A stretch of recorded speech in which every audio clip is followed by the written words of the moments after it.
Hello, dreamers. Welcome back to Sleep Stories, where every night we travel beyond the veil of waking life to worlds stitched together by moonlight memory and the softest of dreams. If you're new here, we update our stories every week, each one a thread connecting you to a new universe of peace and imagination. So, if you'd like to join our growing circle of dreamers, go ahead and subscribe. Not just because it helps us, but because in this realm, every new dreamer strengthens the Han Moon, the ancient harmony that protects our world from restless shadows. And if you see that little like button glowing beneath this story, be careful.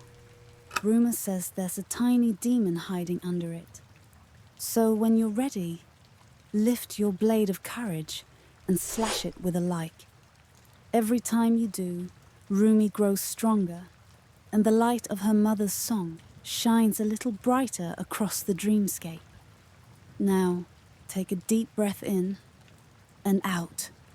You are safe here, safe in this space between heartbeat and starlight. Let the world outside fade into gentle silence. Let your shoulders fall. Let your eyes grow heavy. Tonight, we return to where it all began. Long before Rumi ever wielded her mother's melody, before she ever stood under moonlight with her demon hunter sisters. Tonight, we travel back to the moment her mother, Mi-yeong Ryu, first met the darkness that would change everything.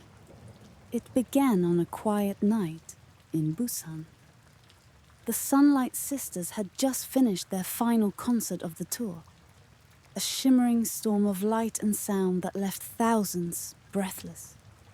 The stage was still warm from the floodlights, and somewhere in the distance, fans' voices echoed faintly, their songs of love floating through the night like drifting paper lanterns. But behind the curtains, in the emptiness that follows applause, Mi-yeong sat alone on the edge of the stage, her heels kicked off, her voice hoarse from hours of singing. She looked out at the empty seats, rows upon rows of shadows that only moments ago had been alive with joy. Now, they looked like open mouths, frozen mid-cheer. The silence after a show always felt strange to her, like waking up too suddenly from a beautiful dream. She reached into her jacket and pulled out a small silver charm, a crescent moon wrapped around a treble clef. It glimmered faintly under the stage lights, her grandmother's charm, the one said to hold a spark of the Han Moon, the harmony that balanced light and shadow in the world. For a moment, she thought she heard something, a hum beneath the floorboards, soft, like the low strumming of a cello far away. She blinked, shook her head and smiled.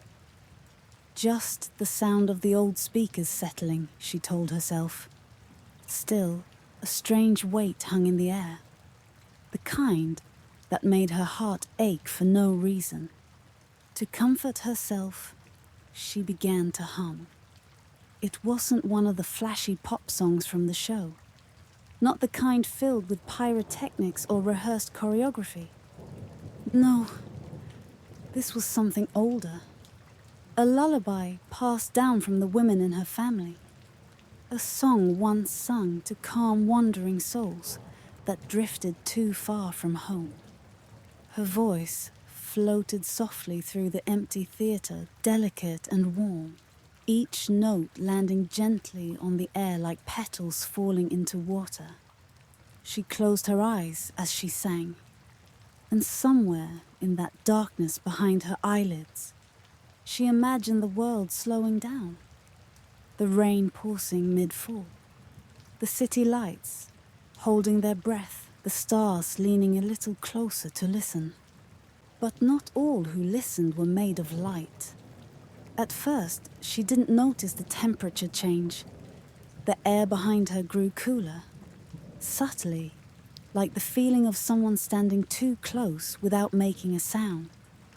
The hum she'd brushed off earlier returned deeper now, resonant, almost like another voice beneath hers, humming in harmony, but lower, rougher, raw. Her song wavered. "Hello?" she said softly, her voice echoing against the empty seats. No answer, only the faint drip of rain outside, and the quiet static of the speaker cables winding down. She set her microphone aside and rose to her feet, her boots clicking faintly on the stage floor. Again, that hum. It seemed to come from everywhere and nowhere, as though the very walls were singing back to her. "Who's there?" she whispered. And that's when she saw it. A figure standing just beyond the reach of the spotlight. Tall, cloaked, still as stone. At first, she thought it was one of the stagehands who'd forgotten something, but the air around him rippled, like heat distortion in reverse, a faint shimmer of dark energy bending the light. Mi-yeong felt her training stir, the instinct of a demon hunter. Her hand twitched toward her pendant, ready to summon the blade of light sealed within it. But then, the figure spoke. "Don't stop singing," he said, voice low, trembling, not with rage, but with longing. "Please, don't stop." The words froze her where she stood. There was something fragile about the way he said it, as if her song had been the first kind sound he'd heard in centuries. She hesitated. "Who are you?" "I don't remember," he said. "Only the music. I followed it here." He stepped forward into the faint glow of the spotlight. His face was half hidden beneath his hood, but his eyes, they weren't the usual burning red of demons. They shimmered silver, like moonlight reflected on still water. Mi-yeong's breath caught. For the first time in her life, she looked at a demon and didn't see hunger or hatred. She saw sorrow. The hum in the room softened, as though responding to her calm. And in that fragile silence between them, she realized she wasn't afraid. Just curious. "What are you doing here?" she asked gently. He tilted his head, his voice nearly a whisper. "I don't know. I heard your song. It reminded me of something I've lost." She stepped closer, her pendant pulsing faintly with light, not warning her, but listening. "Music doesn't reach your kind," she said. "It burns you." He smiled faintly, a sad, small smile. "Then let me burn." The words struck her heart like a melody she'd forgotten. Outside, the storm deepened, thunder rolling like distant drums. A few drops of rain sipped through the cracks in the theatre roof, falling into the pool of light between them. She could have ended him then, banished him back to the shadows with a single note of exorcism. But instead, she lifted her microphone once more. "Then listen," she said softly. And she began to sing again. This time, her song wasn't for the crowd, nor for herself. It was for him, the lost one. The notes trembled at first, but as her voice grew steady, the shadows around him seemed to breathe, their sharp edges softening, curling toward her like mist drawn to warmth. The demon closed his eyes. A single tear, or perhaps a fragment of dark energy, fell from the corner of his eye and vanished in the light. Mi-yeong watched in wonder. Her song, the same lullaby her grandmother had taught her, was soothing even the broken heart of a demon. The final note lingered in the air long after she stopped. Silence followed, deep, sacred. Then quietly he whispered, "What have you done to me?" She looked down at her charm, glowing faintly in her palm. "I didn't do anything," she said. "You just remembered." He looked at her, as though seeing light for the first time. And in that stillness, as thunder faded and rain became a whisper, something ancient shifted. A bond forming between light and darkness, or between song and silence. Neither of them knew that this moment would echo through generations. That one day their daughter would inherit the melody born tonight and sing it again to bring peace where war once lived. But for now, there was only this. A singer, a shadow, and the song that bound them under the moonlight. The figure stood before her, still cloaked, still trembling. But the air around him no longer pulsed with hunger or rage. Instead, it felt like sorrow wearing a body. Mi-yeong's microphone hung at her side, and her pendant glowed faintly against her chest. Not in warning, but in gentle rhythm with her heartbeat. "You shouldn't be here," she whispered. Her voice carried neither threat nor command, just concern, like speaking to a wounded animal. The demon's gaze lingered on the silver light touching her collarbone. "I tried not to come," he said, his voice low and rough, each word sounding like it had to crawl through centuries of silence to reach her. "But your song called me." Mi-yeong tilted her head. "My song." He nodded slowly. "It reminded me of before." His eyes unfocused, silver irises flickering faintly like candlelight in a breeze. "Before I was this." Mi-yeong stepped closer, 1 foot at a time. The floorboards creaked under her boots, each sound echoing like a heartbeat in the empty theater. "You remember who you were?" He shook his head. "Only flashes. A melody. A girl who sang beside a window once. And a promise I never kept." His words trembled with regret. The kind of pain no exorcism could heal. A gust of wind swept through the cracked windows above the stage, making the curtains flutter like dark wings. The scent of rain filled the air. Clean, grounding, alive. Mi-yeong closed her eyes for a moment, letting her breathing slow.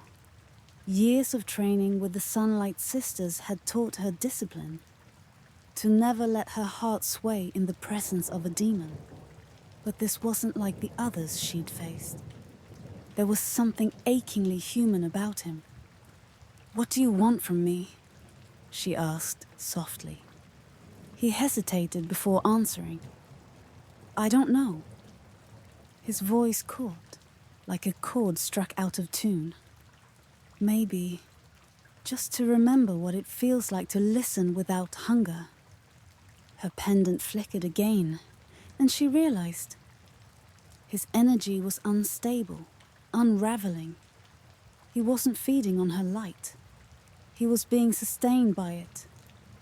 If she banished him now, his spirit would scatter into the void.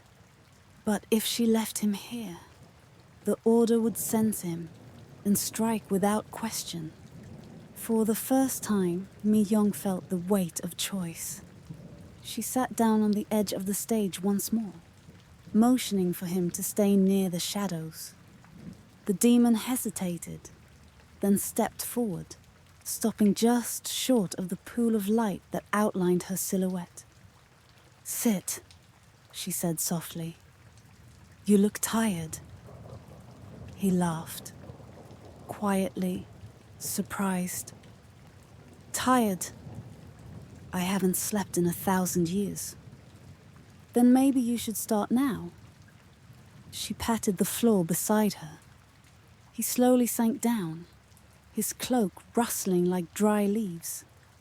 When he moved, faint motes of dark energy drifted from his body. Not menacing, just old, like dust, shaken loose from a forgotten room.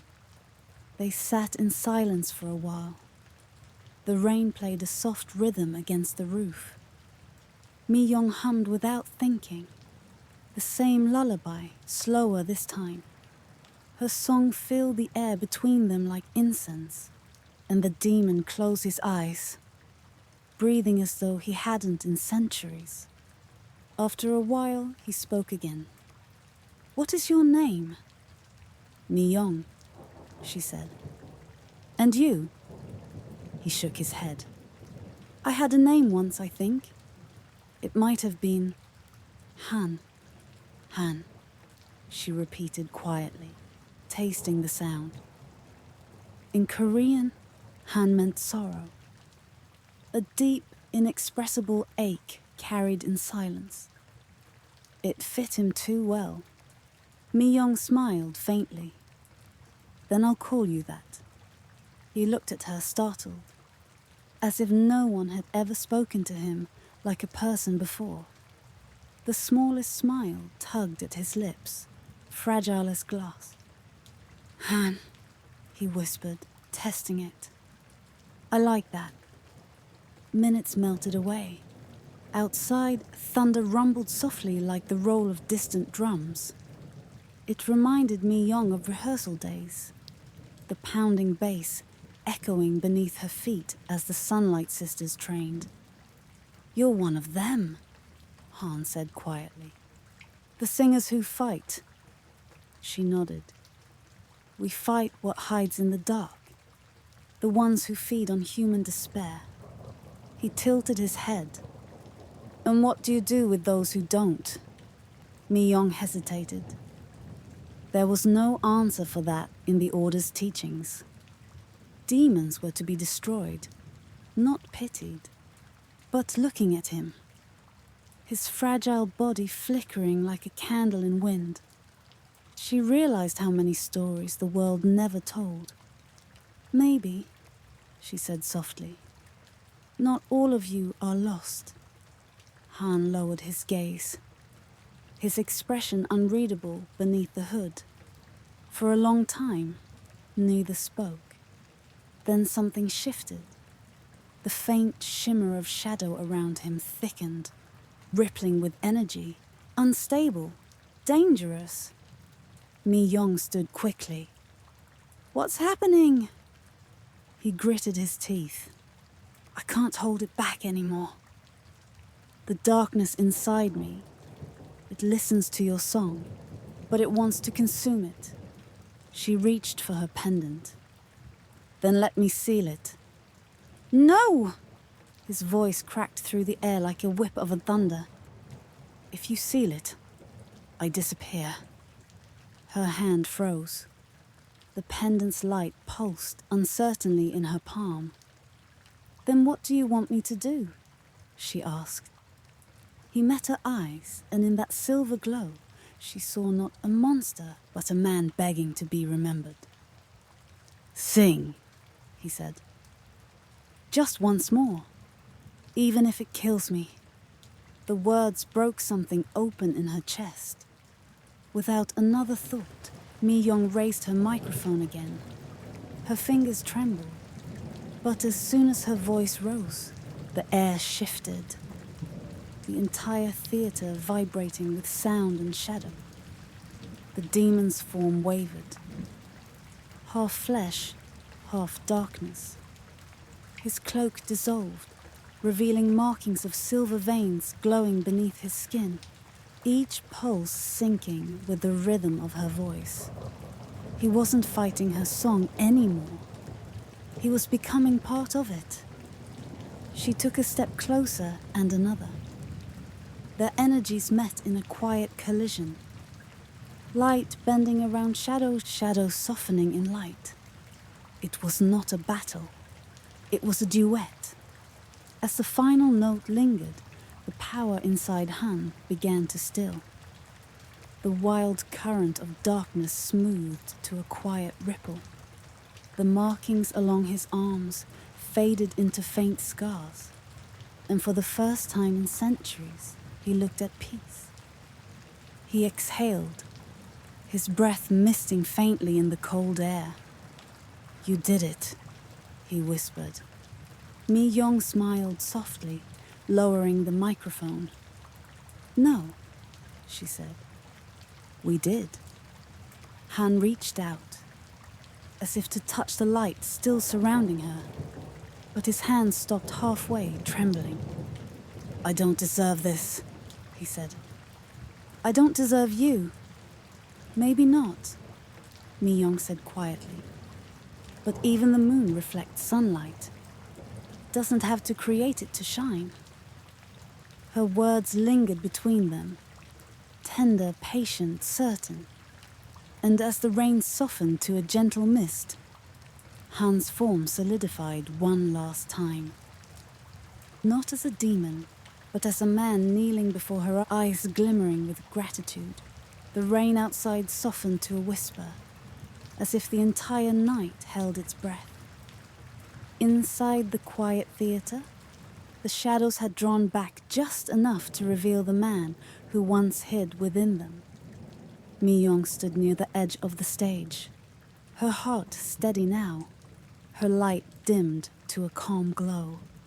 The figure before her, the demon who called himself No One, looked fragile beneath the pale blue shimmer of the emergency light above the curtains. He wasn't monstrous. No horns, no claws.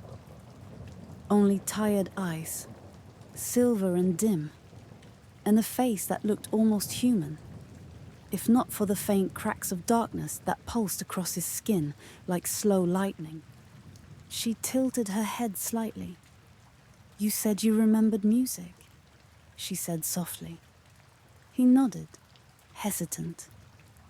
"Long ago, before the fall, before I became this."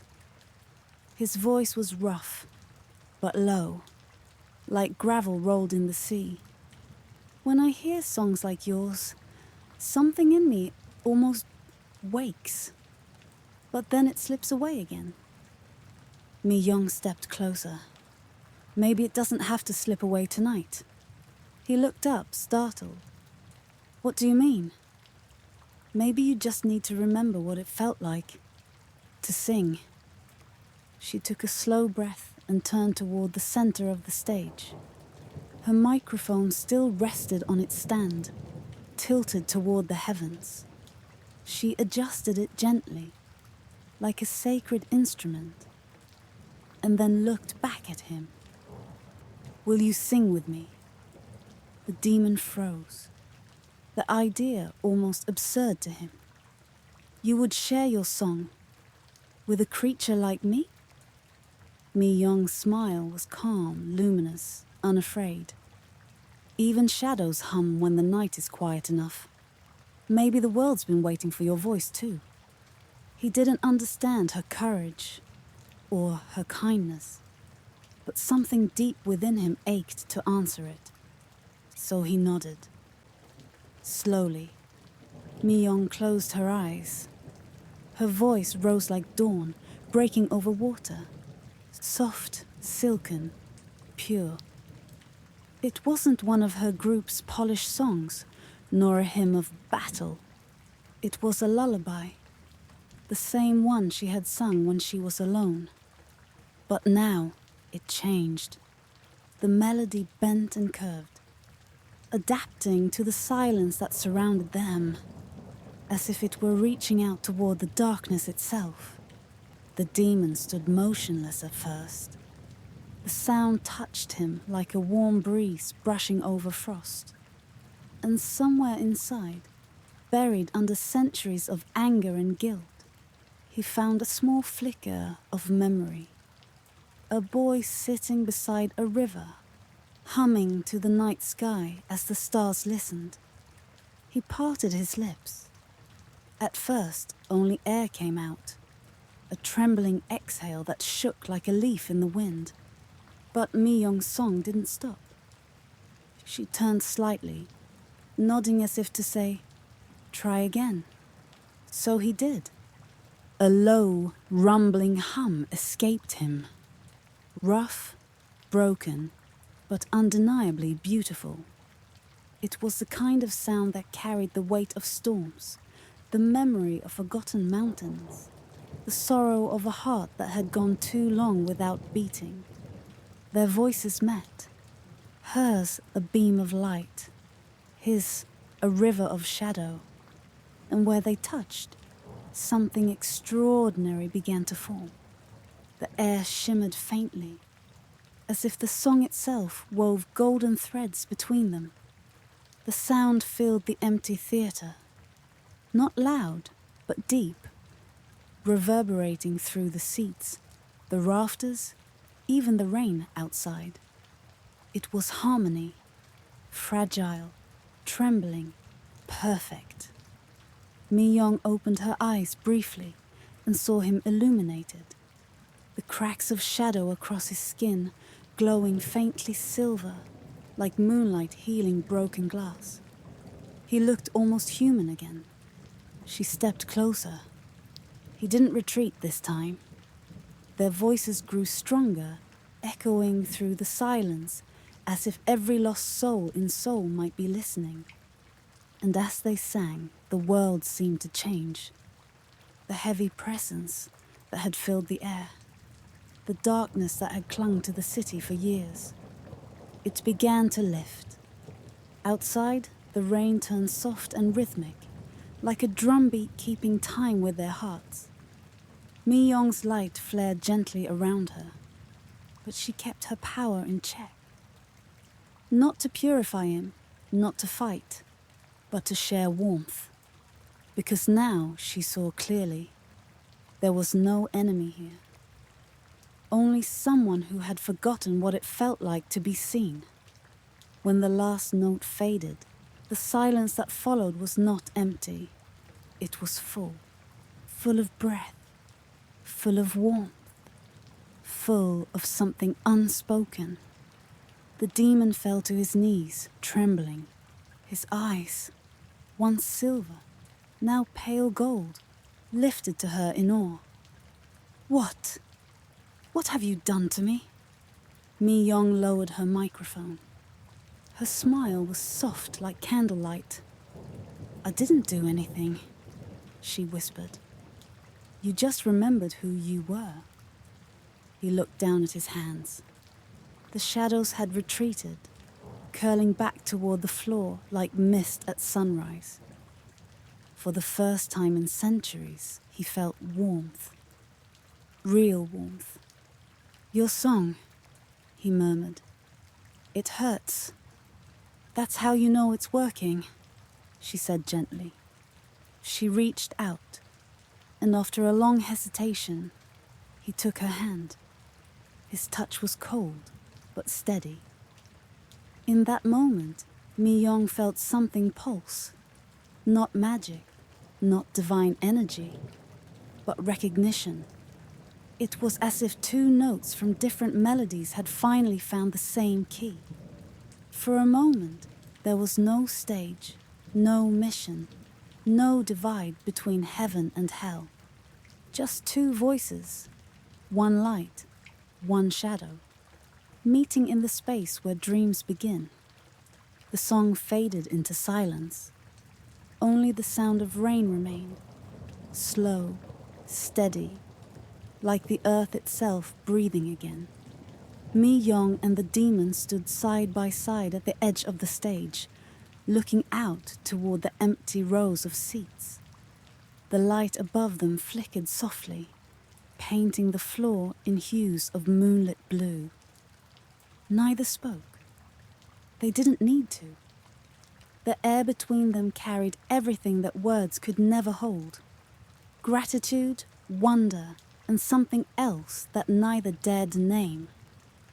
Outside, the night waited. Calm now, no longer heavy with sorrow. Mi-yeong stepped down from the stage, her boots tapping quietly against the wood. At the door, she paused and turned back. The man, or whatever he had become, lingered behind her, his silhouette faintly human now, the shadows that once consumed him, curling away like morning mist. She reached for the charm around her neck, a pendant shaped like a musical note, etched in silver and glowing faintly with her energy. She placed it in his palm. "If you ever forget who you are," she said softly, "follow the sound of this note. It will lead you back to the light, or at least to me." He looked down at it, speechless. The rain outside deepened its rhythm, a lullaby of its own. Finally, he whispered, "Why would you trust a demon?" Mi-yeong smiled, her eyes gentle and sure. "Because once, even angels had to be forgiven." They stepped outside together.